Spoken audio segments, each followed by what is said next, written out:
Alternate nostril breathing is a fantastic breathwork practice, and it's a very common practice that we can tend to see quite regularly shared.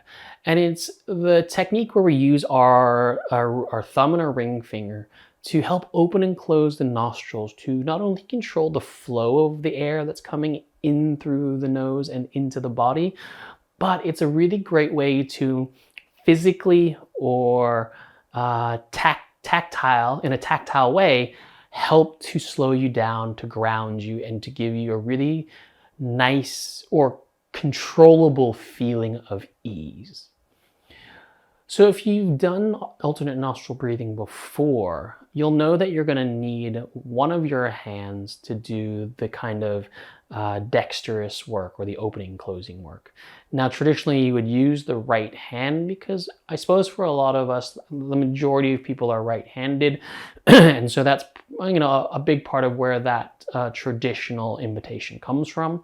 However, at the same time, these days, when we look at this as a very practice for the real world, I'm not opposed to using the opposite hand if you feel more comfortable to control that movement. But of course, it slightly variates the technique. But again, you want to make sure it works for you in the most meaningful way. I'm going to use my right hand. And so when we first think about the technique, before we even use the hands, the way that the breath is going to work is that the breath is going to come in through one side of the nose. So let's call it in through the right side, and then out through the left side. And then as it goes out through the left side, the next inhale is coming back up that same side and then exhale out through the right. So if you were to think about it in rights and lefts, it's inhale through the right, exhale through the left, inhale through the left, exhale through the right. A way that it was shared with me years ago, which I think is a quite nice way to remember it, is you want to think about if you're thinking about climbing a mountain. If you're walking up the mountain one side and then you walk down the mountain the other side, then in order to keep going, you have to turn around and walk back up the side you just came from and then go back down the side you started. You can't just magically jump back to the beginning. And so that can help us, or maybe be helpful in reminding you that you go up to go down, turn around, go up to go down, turn around, up to go down. And that's how we have the alternation of the nostrils. Now, one thing that's really interesting about your nose and your nostril breathing is that about every 90 minutes, you'll shift the dominance of how the nostrils will breathe. So for part of this, for a certain cycle, your right nostril will be more dominant. And then about approximately 90 minutes later, your left nostril will switch and become a little bit more dominant. Now that's if both nostrils are clear and we're in good enough health where we have that capacity to breathe both ways. Of course, if you have any sort of nasal blockage or deviated septum, or you just have a lot of kind of blocked nose gunk, then that's obviously not going to be the way that the airflow moves around. So the way that you use your hand is the thumb and the ring finger. And of course, it can be a little bit fiddly to put up just the thumb and the ring finger. So don't be worried if you need to put up your pinky finger like I do, just so it feels a little easier on the hand.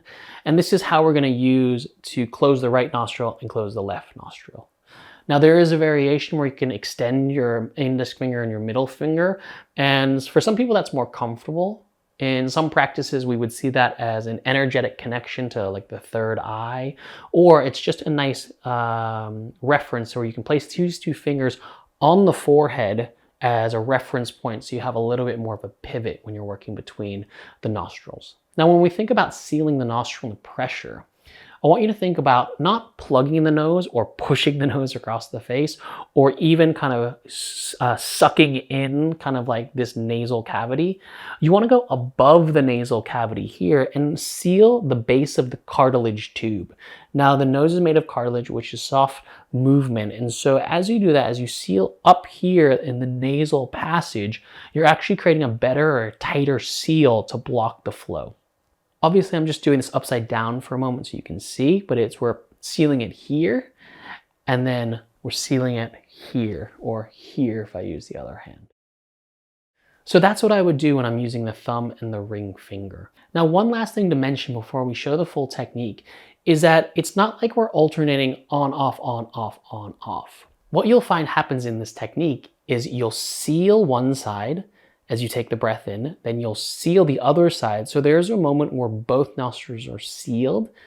That's almost like the pause in between the inhale and exhale. So that's kind of like that pause that we would take at the top. And then we would open the other side, or open the valve of the other side. Does that make sense? It will when I show you the full sequence now.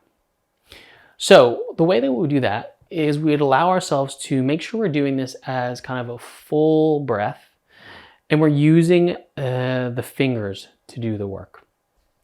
My left hand will be simple on my lap, and I'll start with a conscious breath in and a breath out. I'm going to start with my ring finger and seal the left nostril. So now I'm going to breathe in through the right side, seal both nostrils, and then breathe out through the left. Now I'm going to breathe back in through the left, seal the nostril, open the right side, and breathe all the way out the right. So that's that one full round. I'll show you it again. So the full round is in through the right, seal the nose, out through the left, leave it open, inhale through the left, seal the nostril, open through the right, breathe all the way out. So that's how you would use the fingers to do the work of the alternate nostril breathing. And hopefully that can give you a little bit of guidance to kind of starting this practice.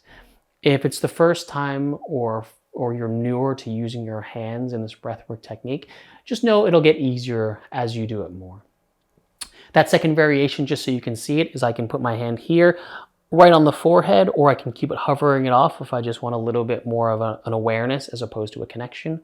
And I do that and I seal, seal, seal, seal. Right? And again, you can pick your preference. I don't mind. I'm happy for people to practice either which way. I don't want to be too prescriptive, because really it's about controlling the flow of the breath alternately through the nostrils. So that's how we would work with alternate nostril breathing. It is a really great technique, and it's a really nice one, or a really essential one, when you're feeling a little bit stressed. You have this maybe a little bit moments of panic. I think one of the best ways it can be used, if you're like flying on an airplane, you feel a bit of turbulence, it's kind of, you use your hand to distract yourself from whatever else you're feeling or whatever else going on, and you're just slowing it down and saying, breathe in over here, breathe out over here, breathe in over here, breathe out over here. The last thing I'll say is you want to make sure, or you want to try to practice this when you have an availability to breathe through the nose. However, it doesn't limit you if you aren't able to, like you have a blocked nose or a deviated septum.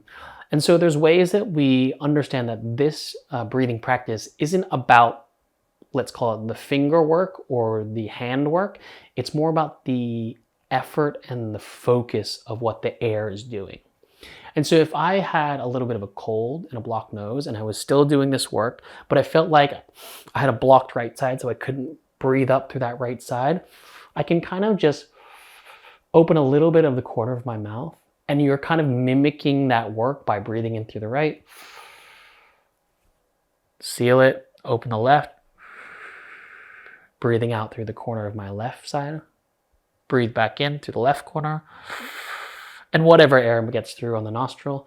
And so you're doing the same idea or the similar work while ensuring that you can breathe with a gentle flow.